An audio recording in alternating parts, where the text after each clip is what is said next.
Unjuk rasa ribuan kepala desa di depan gedung DPR Jakarta berakhir ricuh. Masa menuntut revisi Undang-Undang Nomor 6 Tahun 2014 terkait dengan pengelolaan dana desa dan perpanjangan masa jabatan kepala desa.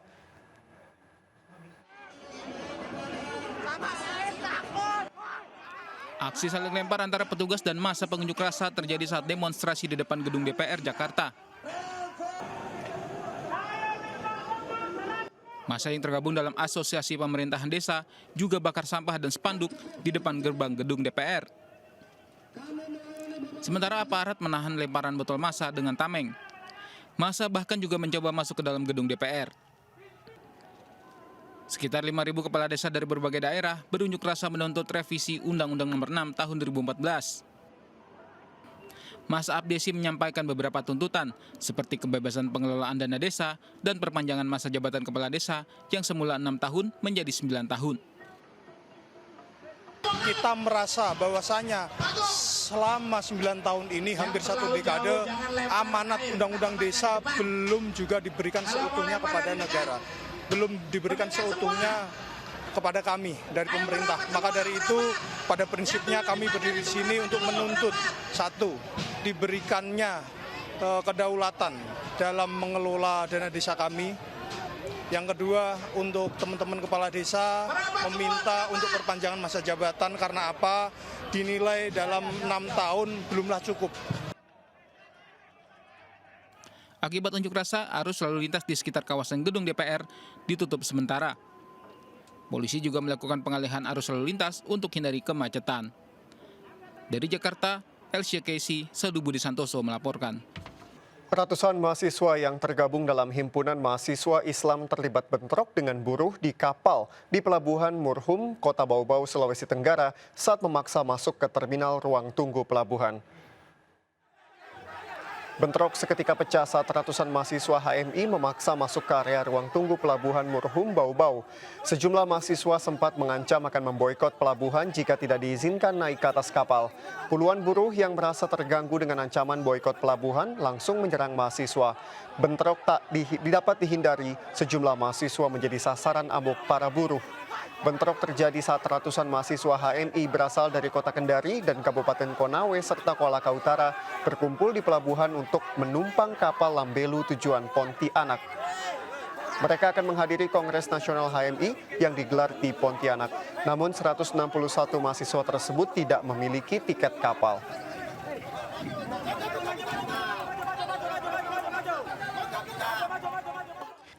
Ratusan pengungsi Rohingya terdampar di Pulau Sabang, Aceh dan tertahan di Pelabuhan Penyeberangan Ulele, Banda Aceh.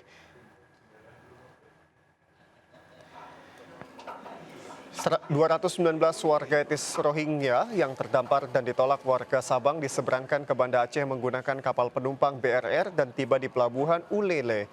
Mereka tertahan di Pelabuhan Banda Aceh sembari menunggu proses koordinasi yang dilakukan pihak UNHCR dengan pemerintah daerah terkait keberangkatan dan penampungan. Dari hasil koordinasi, para pengungsi Rohingya akan ditempatkan di gedung bekas imigrasi Kota Lok Sumawe. UNHCR masih mendata rincian pengungsi Rohingya untuk memudahkan penanganan termasuk anak-anak dan perempuan.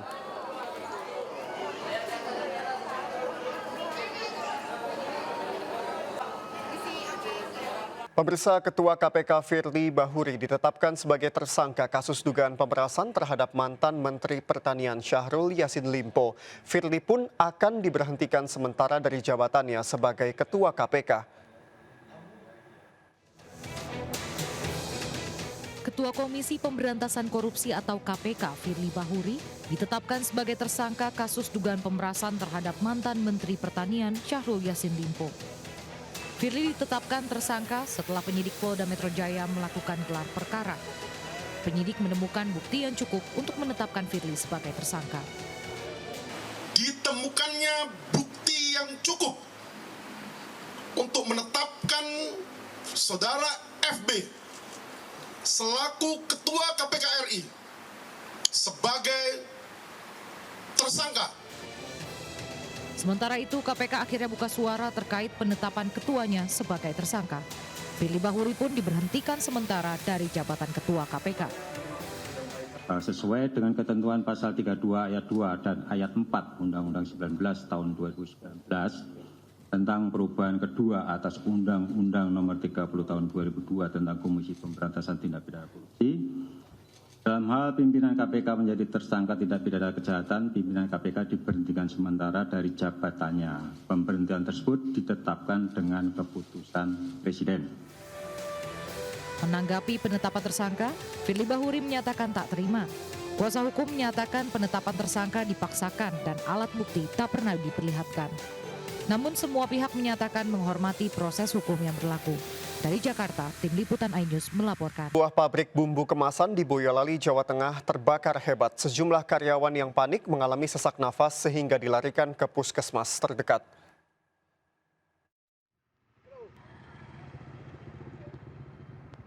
Kepulan asap tebal terlihat saat kebakaran melanda sebuah pabrik bumbu kemasan di Desa Mudal, Boyolali, Jawa Tengah.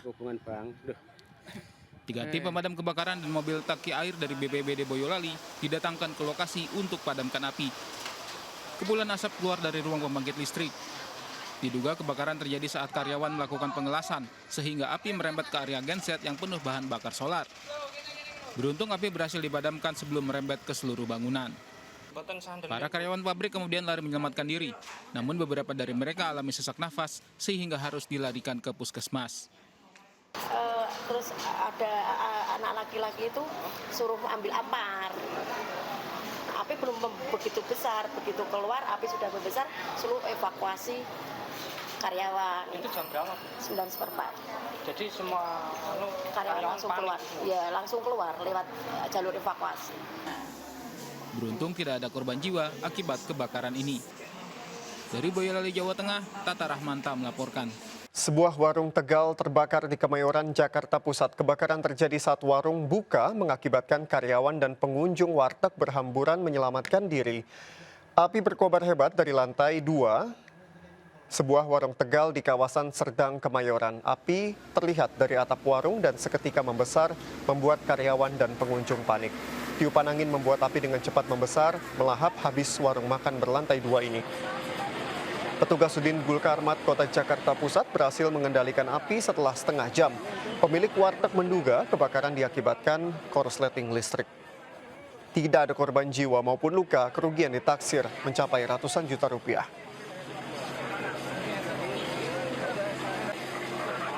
Ribuan buruh memblokade akses masuk kawasan industri MM 2100 di Cikarang Barat, Kabupaten Bekasi, Jawa Barat. Buruh menuntut kenaikan upah minimum kabupaten sebesar 15%. Aksi buruh melebar hingga menutup pintu keluar jalan tol.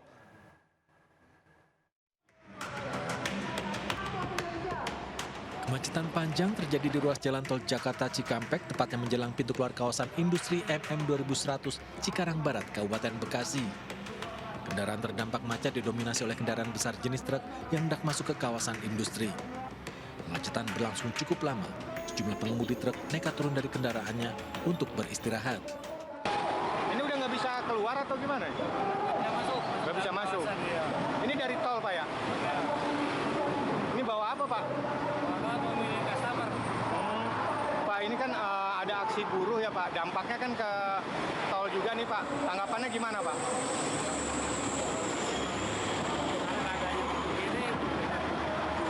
Ini udah berapa lama, Bapak?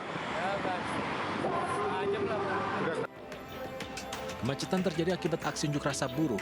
Aksi massa tersebar di berbagai titik, diantaranya akses pintu keluar jalan tol Jakarta Cikampek. Sekitar 3.000 buruh dari berbagai serikat pekerja di Kabupaten Bekasi menggelar aksi unjuk rasa menuntut kenaikan upah kabupaten tahun 2024. Aksi buruh tersebar di beberapa titik akses masuk kawasan industri MM 2100 Cikarang Barat. Selain pintu keluar tol, massa buruh juga menutup akses masuk kawasan industri.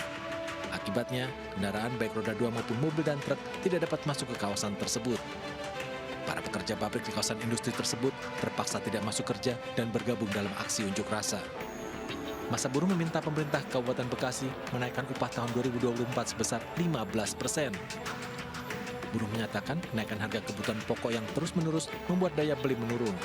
Jika kenaikan upah di bawah 15%, dianggap tidak memberikan upah yang layak. Dari Kabupaten Bekasi, Jawa Barat, Didit Junaidi, iNews melaporkan. Aksi unjuk rasa buruh menuntut kenaikan upah berlangsung di beberapa wilayah. Ratusan buruh turun ke jalan menolak keputusan penjabat Gubernur Jawa Barat yang menaikkan upah minimum provinsi sebesar 3,57%. Ratusan buruh dari berbagai serikat pekerja di Kabupaten Bandung Barat melakukan long march di jalan utama menuju kantor Bupati Bandung Barat, Jawa Barat. Buruh melakukan long march dari kawasan industri Batu Jajar serta mengajak buruh lain ikut berunjuk rasa menolak keputusan penjabat Gubernur Jawa Barat atas kenaikan UMP Jawa Barat tahun 2024 yang hanya 3,57%. Aksi buruh mengakibatkan kemacetan di kawasan industri Cimarema karena menutup separuh badan jalan raya Padalarang. Buruh menuntut kenaikan UMK dan menilai bahwa peraturan pemerintah nomor 51 tahun 2023 tentang pengupahan tidak memihak kalangan buruh. Masa buruh meminta kenaikan upah sebesar 25%.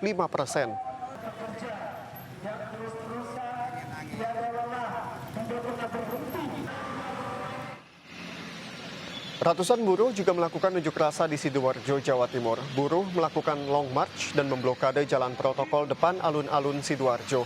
Ratusan buruh dari sejumlah pabrik di kawasan industri Sidoarjo menuntut Bupati Sidoarjo memberikan rekomendasi kenaikan upah minimum tahun 2024 sebesar 15% kepada Gubernur Jawa Timur.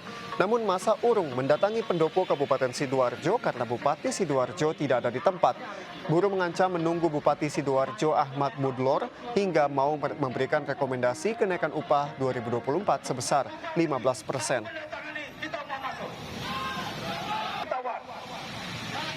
Pemirsa, kita tengah bersiap menyambut datangnya pemilihan umum atau pemilu 2024. Salah satu tahapan sesaat lagi dijalani adalah masa kampanye.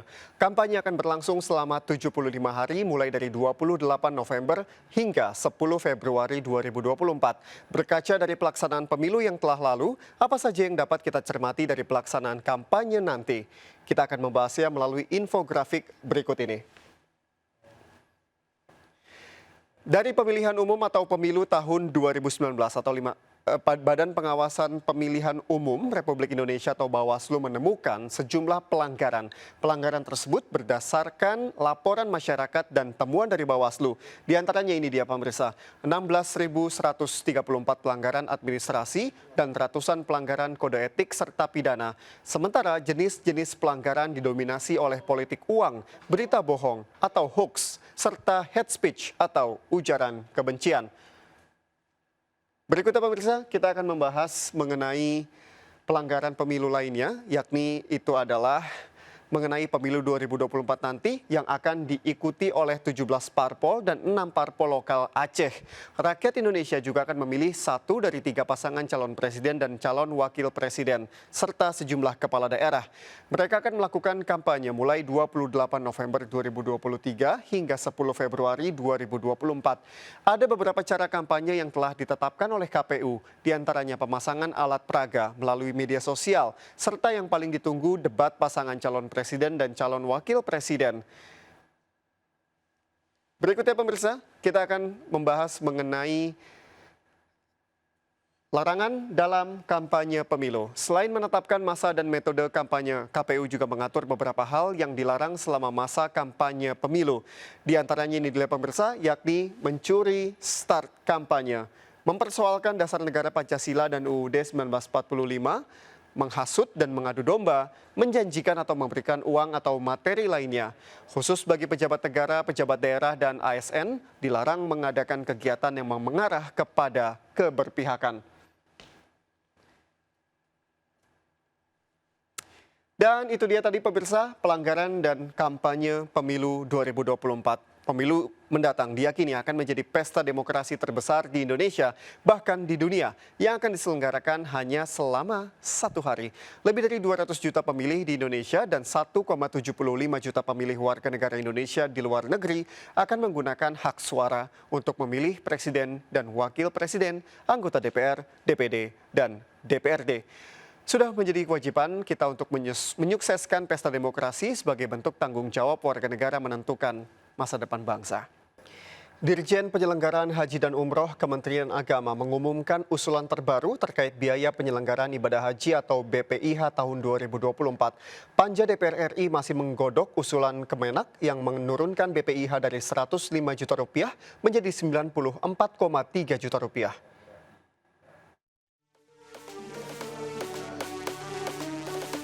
Usulan Kementerian Agama soal biaya penyelenggaraan ibadah haji atau BPIH 2024 sebesar 105 juta rupiah dinilai memberatkan.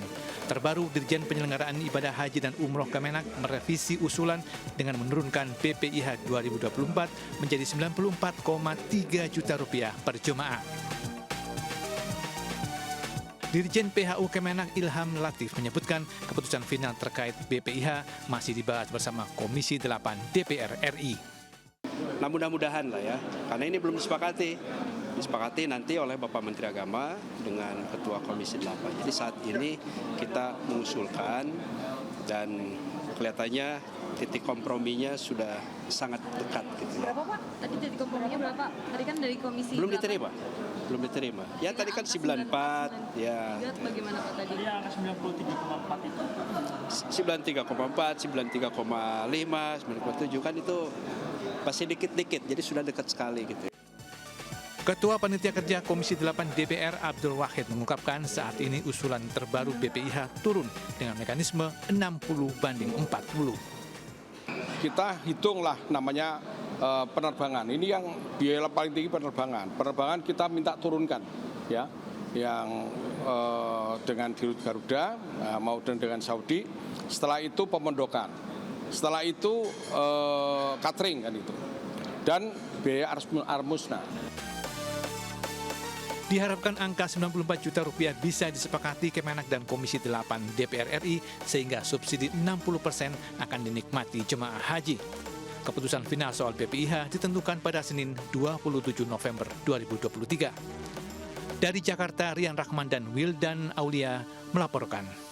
2 ekor buaya disita dan dievakuasi dari kandang di rumah seorang warga di Tulung Agung, Jawa Timur. Evakuasi dilakukan polisi dan BKSDA setelah diketahui pemiliknya memelihara satwa dilindungi tanpa izin.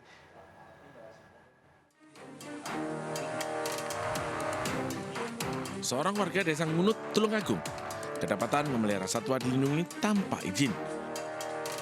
Polisi dan BKSDA menemukan 2 ekor buaya di dalam kandang, serta 1 ekor landak Jawa. 2 ekor buaya tersebut dari jenis buaya irian dan buaya muara. Evakuasi dilakukan tim dari BKSDA Jawa Timur. Proses evakuasi tidaklah mudah. Buaya melawan hingga menyulitkan petugas. Keberadaan satwa dilindungi diketahui saat Reskrim Polres Tulung Agung melalui patroli cyber. Pemilik hewan mengunggah sejumlah koleksi hewan dilindungi di media sosial. Buaya-buaya tersebut dipelihara sejak tahun 2016, namun pemilik tidak memiliki izin konservasi maupun penangkaran. Kondisinya baik, tapi nanti ketika nyampe di Jatim Park atau Predator Fun Park nanti tentunya akan tindakan pertama ya observasi medisnya, kemudian setelah itu akan biasanya tindakan SOP-nya akan diisolasi dulu sebelum dikumpulkan dengan buaya-buaya lainnya.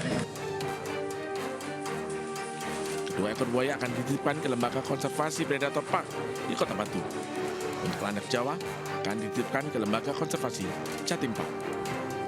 Sesuai Undang-Undang Nomor 5 Tahun 1990 tentang konservasi sumber daya alam hayati dan ekosistemnya, pemeliharaan satwa dilindungi tanpa izin bisa dipidana dengan ancaman hukuman maksimal 5 tahun penjara. Dari Tulung Agung, Jawa Timur, Anang Agus Faisal melaporkan. Pemirsa, banjir bandang yang melanda Kabupaten Aceh Barat semakin meluas, sementara ratusan warga yang mengungsi di tenda pengungsian mulai terserang berbagai penyakit. Banjir yang melanda Kabupaten Aceh Barat sejak 3 hari terakhir semakin meluas dari 8 kecamatan menjadi 11 kecamatan. Ketinggian air mulai 50 cm hingga 2 meter. Ratusan warga pun mengungsi ke sejumlah tempat pengungsian. Ironisnya warga yang mengungsi mulai terserang berbagai penyakit. Seperti di Desa Tanoh Ujong Darat, Kecamatan Murbo, di mana pengungsi mengalami demam hingga gatal-gatal sejak mengungsi. Pihak Puskesmas Murbo memberikan pengobatan medis kepada para pengungsi, namun ketersediaan obat mulai menipis. Pihak Puskesmas berharap Dinkes Aceh menyalurkan bantuan obat-obatan untuk korban banjir.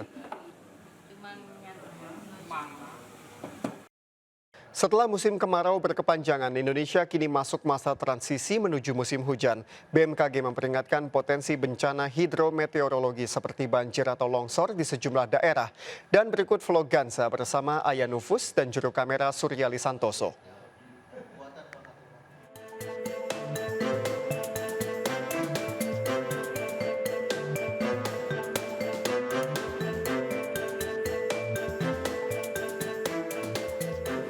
Pemirsa, setelah sekian lama musim kemarau, akhirnya musim hujan tiba juga di Indonesia. Beberapa hari terakhir, Indonesia ini telah diguyur hujan di sejumlah wilayah, salah satunya adalah DKI Jakarta. Musim kemarau yang terjadi beberapa bulan terakhir di Indonesia mengakibatkan sejumlah peristiwa, mulai dari kekeringan, kebakaran hutan, bahkan krisis air bersih. Dan juga selama musim kemarau, cuaca ekstrim panas sempat terjadi di Indonesia. Namun kini sejumlah daerah telah diguyur hujan dengan intensitas rendah hingga sedang. Apakah Indonesia telah memasuki musim penghujan?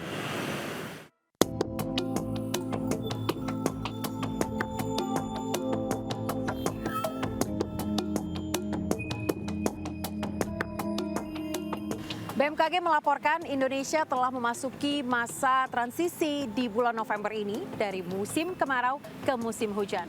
Namun musim hujan tidak terjadi secara serentak di semua daerah dikarenakan Indonesia memiliki iklim yang cukup beragam. Wilayah Indonesia yang telah turun hujan yakni DKI Jakarta, sebagian besar wilayah di Pulau Jawa, Sulawesi, Sumatera hingga Papua Selatan.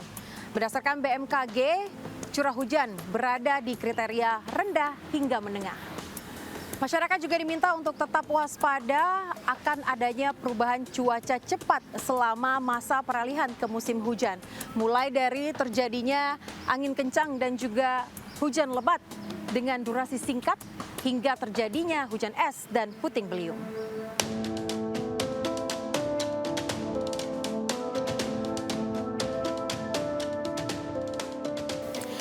Nah, pemirsa, sekarang kita mau berbincang-bincang terkait dengan musim hujan yang akan masuk di bulan November ini bersama dengan pihak BMKG. Ada Bapak Arda Sena bersama saya selaku PLT Deputi Bidang Klimatologi. Bapak, gimana kabarnya? Alhamdulillah baik. Baik ya, Pak. Ini kan sudah terjadi hujan di sejumlah wilayah di Indonesia. Dan apakah sudah bisa dikatakan bahwa Indonesia sudah masuk musim hujan? Ya, saat ini memang belum sepenuhnya masuk musim hujan, tapi kita lihat berbagai macam lokasi mulai mendapatkan hujan. Jadi kita sedang secara gradual memasuki periode peralihan menuju musim hujan. Oke, baik. Kalau untuk bulannya sendiri itu Pak, sebenarnya kapan sih Pak? Apakah ada puncaknya juga sudah diperkirakan oleh BMKG? Ya, jadi bervariasi. Jadi musim hujan ini mulai masuk dari Indonesia bagian barat ya, jadi mulai dari Sumatera Selatan, Lampung, lalu berprogresi terus ke arah timur, jadi Banten, DKI, Jawa Barat, Jawa Tengah, Jawa Timur, dan seterusnya ke timur, Bali, Nusa Tenggara Barat dan Nusa Tenggara Timur secara gradual. Yang di wilayah tadi sebelah barat itu mulai masuk sekitar bulan November, pertengahan seperti sekarang ini sedang kita jalani. Lalu wilayah yang sebelah timur itu masuk lebih belakangan. Oke, berarti ada datanya Pak Sena ya? Ada, dan kemudian mengenai puncaknya itu nanti di bulan Januari akhir dan Februari awal itu biasanya kita mengalami puncak dari musim hujan. Jadi kita lihat misalkan di sini awal dari musim hujan ini warnanya kecoklatan itu menunjukkan sekitar bulan akhir Oktober hingga November pertama itu menunjukkan awal dari transisi dari musim kemarau ke musim hujan. Dan ini adalah waktu-waktu di mana kita mengalami puncak musim hujan. Mayoritas ini warna kehijauan pekat dan juga biru pekat menandakan mayoritas puncaknya itu di sekitar bulan Januari dan Februari. Oke, untuk intensitasnya sendiri seperti apa Pak? Banyak yang info yang beredar bahwa ini intensitasnya rendah ke menengah, namun juga ada potensi bencana juga yang akan terjadi. Tentunya demikian, jadi secara umum akumulasi dari musim hujan yang akan datang itu masuk dalam kategori normal. Akan tetapi musim hujan yang akan datang itu terjadi dalam periode yang lebih singkat karena awalnya ini kita akan mundur. Dengan demikian berarti akan ada periode-periode di mana kita mengalami intensitas hujan yang lebih intens daripada biasanya, yang tentunya perlu diwaspadai. Kita bisa mendapatkan bencana-bencana hidrometeorologi seperti banjir dan longsor. Baik, berarti kalau untuk potensi bencananya sendiri apa aja nih Pak kira-kira? Ya, menjelang puncak dari musim hujan nanti perlu kita waspadai bencana-bencana hidrometeorologi karena kejadian hujan ekstrim yang dapat berlanjut ke kejadian banjir di wilayah-wilayah yang rentan banjir seperti di dataran rendah maupun juga wilayah-wilayah yang memiliki daerah yang lereng curam itu berpotensi mendapatkan kejadian longsor apabila misalkan diinisiasi oleh curah hujan yang cukup tinggi. Jadi wilayah-wilayah tersebut perlu kita waspadai. Oke, baik, terima kasih kalau begitu Pak Sena atas waktunya dan juga informasinya.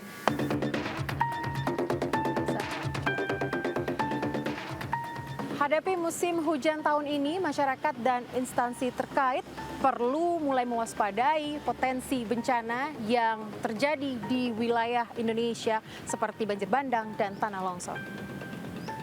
Berdasarkan data dari BNPB, pemirsa, sejumlah wilayah yang paling sering alami bencana saat musim hujan yakni Aceh, Pulau Sumatera, Pulau Jawa, Kalimantan, hingga Sulawesi Selatan. BNPB juga melaporkan selama sepekan terakhir pertanggal 6 hingga 12 November 2023 tercatat 19 kali kejadian bencana hidrometeorologi, di mana bencana ini didominasi cuaca ekstrim. Selain itu ada juga banjir, tanah longsor, dan kebakaran lahan. Nah, sekarang kita akan tanya-tanya BNPB apa saja hal-hal yang harus dilakukan untuk menghadapi musim hujan ini. Ya Pak, saya mau nanya nih terkait dengan masa transisi iklim di Indonesia dari musim kemarau ke musim hujan yang juga harus diwaspadai nih oleh masyarakat ya Pak ya. Selain banjir dan juga tanah longsor, apakah ada bencana lain yang harus diwaspadai oleh masyarakat? Di awal musim hujan ini yang paling dominan itu laporan bencana ke BNPB itu cuaca ekstrim. Angin kencang ya tiba-tiba datang dengan intensitas yang cukup signifikan ya. Ada minggu lalu ada angin kencang yang merusak 71 rumah cuma dalam setengah jam. Nah, ini juga harus diwaspadai karena pada fase transisi ini perubahan tekanan udara di atmosfer cukup dinamis sehingga tiba-tiba bisa terjadi puting beliung, angin kencang, baik yang disertai hujan maupun tidak disertai hujan. Apa saja nih Pak langkah-langkah yang harus dilakukan oleh masyarakat untuk menghadapi potensi bencana selama musim hujan ini? Yang paling pertama, ini khusus untuk pemerintah daerah dulu himbauannya, pastikan pengecekan drainase primer, tersier, sekunder, kebersihan infrastruktur keairan, karena kalau kita bicara Jakarta, Semarang, Surabaya, Bandung, itu pasti masalah cuma satu, sampah clogging di saluran drainase. Begitu debit air tinggi pasti banjir. Ini dan Jakarta itu pengalaman hampir setiap tahun di pintu-pintu air, karet dan lain-lain itu pasti clogging sampah. Kemudian untuk masyarakat di tingkat keluarga, misalkan pastikan tentu saja kalau misalkan di hilirnya sampah penumpuk, awalnya pasti di rumah tangga, pastikan kita bisa membuang sampah pada tempatnya. Kalau dari BNPB sendiri Pak, apakah sudah ada langkah dan juga persiapan menghadapi transisi dari musim kemarau ke musim hujan? Dari BNPB kita sudah mulai melakukan koordinasi dengan daerah-daerah yang secara historis dari catatan kita itu selalu menjadi langganan banjir. Daerah itu kalau Sumatera ada 3 Mbak ya, Aceh, Sumut, Sumbar. Jawa itu Jabar, Jateng, Jatim, dan Jabodetabek. Kemudian Kalimantan itu Kalbar, Kalteng, Kalsel. Sulawesi itu Sulsel dan Sulawesi Utara. Nah, 11 provinsi ini sebenarnya penyumbang terbesar kejadian bencana hidrometeorologi basah di Indonesia. Jadi dari awal-awal kita sudah berkoordinasi, ini masih awal musim hujan, puncaknya kita prediksi ada di Februari atau akhir Maret, kita masih ada 1-2 bulan untuk persiapan. Segera bagi daerah-daerah yang mungkin, karena di akhir tahun dan awal tahun ini, kalau di akhir tahun itu anggaran sudah habis, di awal tahun anggaran belum turun Mbak Aya. Jadi kalau banjirnya datang nih agak sulit nih, uang nggak ada. Jadi bagi daerah-daerah tersebut yang mungkin akan kesulitan dukungan anggaran di akhir tahun dan di awal tahun, segera tetapkan status siaga darurat supaya BNPB bisa mendukung kelengkapan alat perangkat personilnya.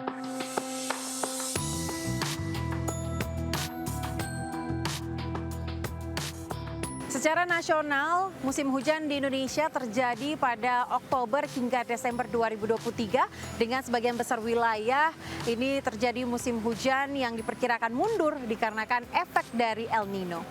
Setelah panas-panasan karena musim kemarau berkepanjangan, kini Indonesia akan diterjang cuaca buruk, hujan lebat, dan angin kencang. Masyarakat dihimbau waspada serta menyiapkan langkah-langkah yang diperlukan untuk menghadapi cuaca buruk selama musim penghujan.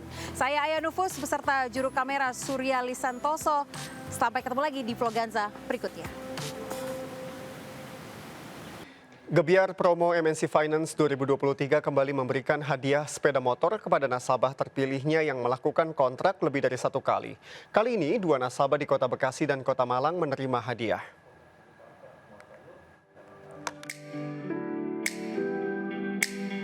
Andreas, nasabah MNC Finance di Kota Bekasi, Jawa Barat, menjadi pemenang dalam Gebiar Promo 2023.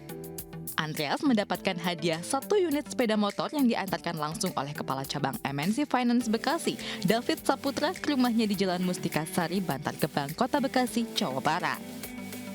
Ini adalah program tahunan MNC Finance sebagai bentuk apresiasi ke nasabah-nasabah MNC Finance. Jadi ini berlakunya juga untuk secara nasional. Saya nggak bisa ungkapkan perasaan saya karena saya terus terang aja kaget. Nggak pernah saya dapat hadiah gitu loh. Iya. Jadi ini suatu surprise lah dari MNC. Sementara itu, Didik Suliswanto, warga Jalan Simpang Teluk Gerajakan, Kota Malang, juga berbahagia mendapat hadiah 1 unit sepeda motor. Bertahun-tahun menjadi nasabah MNC Finance, Didik Suliswanto tidak menyangka menang Gebiar Promo MNC Finance 2023. Sebenarnya saya juga nggak percaya, tapi ternyata setelah kok serius gitu ya, saya akhirnya percaya gitu, akhirnya didapat ini. Hanya baru kali ini. Program tahunan ya yang kita undi bulanan itu untuk semua cabang MNC yang MNC Finance itu diperuntukkan untuk nasabah-nasabah yang memiliki nomor kontrak lebih dari 1 di MNC Finance. Gebiar Promo 2023 merupakan program tahunan MNC Finance kepada debitur yang memiliki kontrak lebih dari 1 kali. Tim Liputan iNews melaporkan.